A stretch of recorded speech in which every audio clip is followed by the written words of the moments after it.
Hello, my name is Bridget England. I'm an admission counselor at the University of Mount Union, and we've made a little video for you today to kind of help you through the college admission process.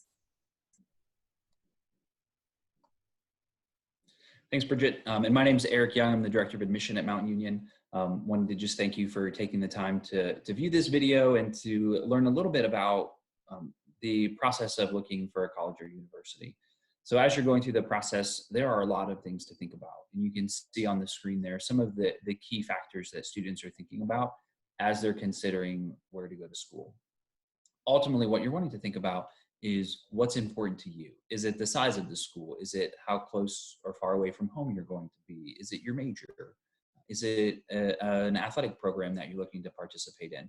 So you really want to think about what's important for you, and then ultimately what is the best fit for you. And that fit is going to look different depending on who you are.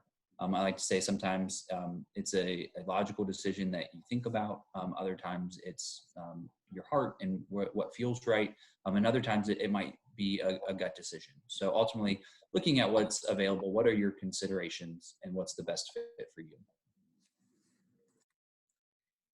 Now, as you start this search, how do you go about actually choosing a school once you've considered all the things that Eric talked about?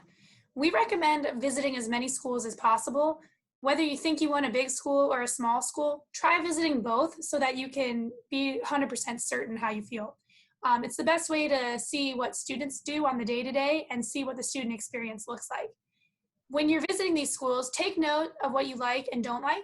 This can be a mental note, as many people do, but I've also seen students keep a list and have some pros and cons based on the schools that they visited, and they found it extremely helpful.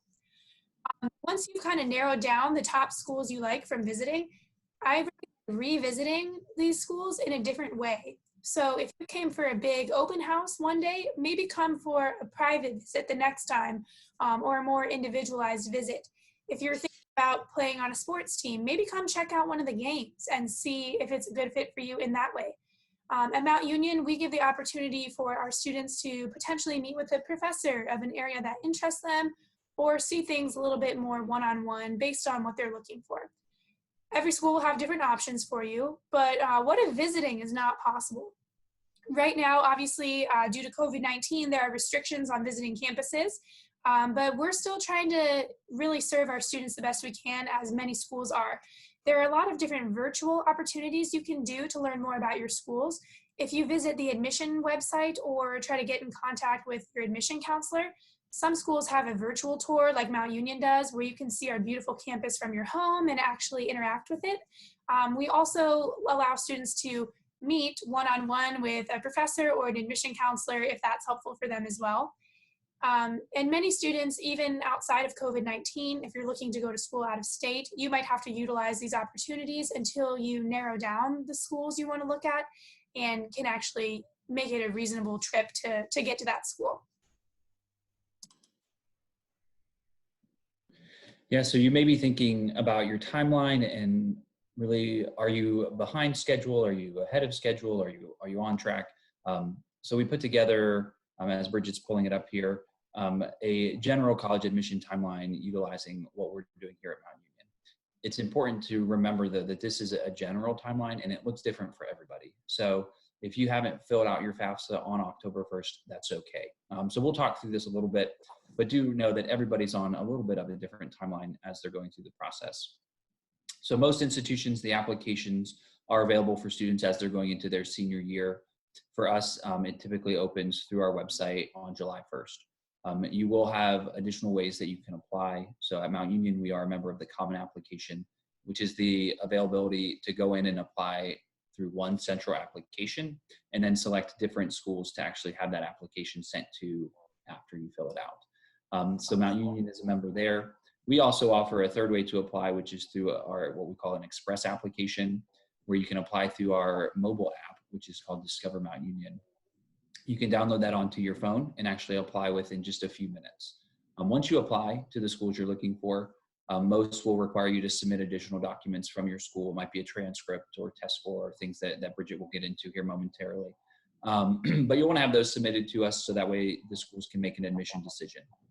Different schools, again, timelines will look different for when they're releasing decisions. Some are on deadline dates, others are on a rolling admissions process where you can apply throughout the year and get an admission decision quickly thereafter. So for us, we are on rolling admission, and then you'll start receiving decisions in September.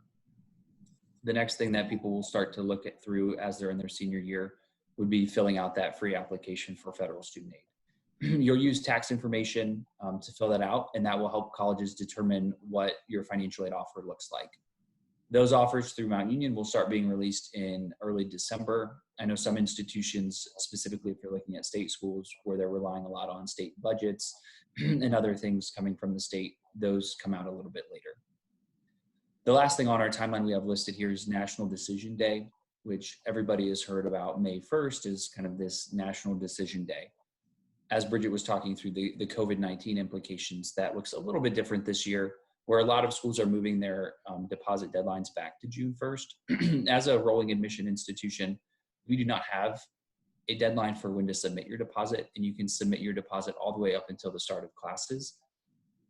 Our refund date, though, has moved for the fall 2020 back to June 1st. So if you submit your deposit for this upcoming fall, you are able to get a refund all the way up until June 1st for that. That is not moving forward for the fall of 2021. So that's just for the 2020 class.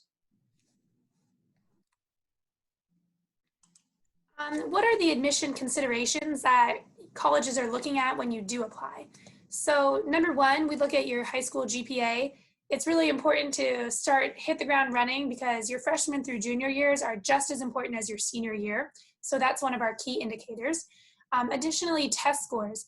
I know everyone really puts a lot of effort into the ACT and the SAT.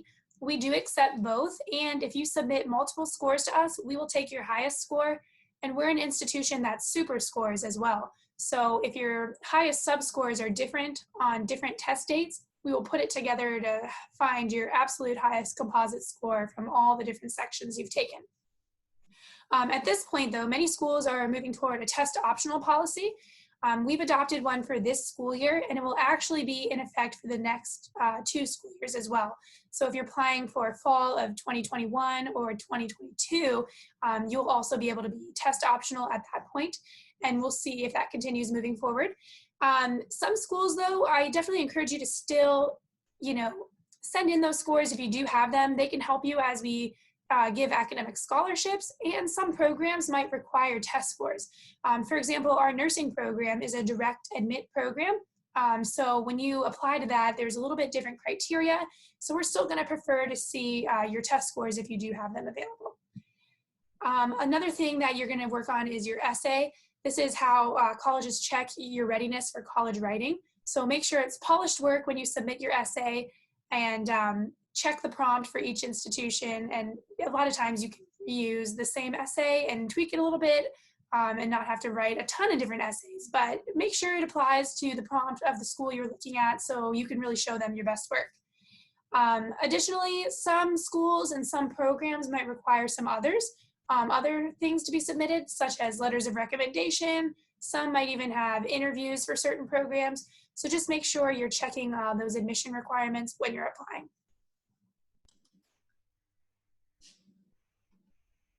All right, and so a question that oftentimes comes up is, how do I pay for college? You see so much in the media about the cost of education and how much students are paying to go to school. And so I always like to tell people, you're not truly paying the cost that you're seeing up front. So that stated cost is not really the cost that most students are paying. 98% of students at Mount Union are receiving financial aid in some capacity. So the first way that you'll see that is often through scholarships. So when you apply to schools, there are academic scholarships that are available. A place like Mount Union, that's up to $20,000 just based on your academics. But there also are opportunities for students to receive other types of scholarships, maybe from visual and performing arts. At Mount Union, we have cheer and dance scholarships, esports scholarships, things like that. Now, if you're looking at a Division I or Division II school, they also offer athletic scholarships.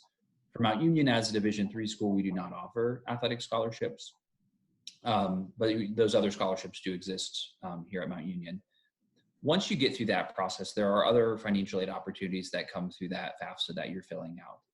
our financial aid office really goes into depth looking at what comes back on your FAFSA, and will actually put together what your cost looks like.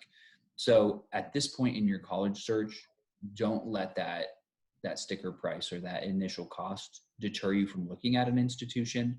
Apply, go through the process, fill out your FAFSA, and then go through and see what actually your cost looks like once you get that financial aid offer from an institution. And we do know that financial aid is a huge determinant in your college search. So actually our financial aid team has put together an additional video. So if you do want to go more in depth on that, please look for their video as well. It's going to be a really useful resource to you.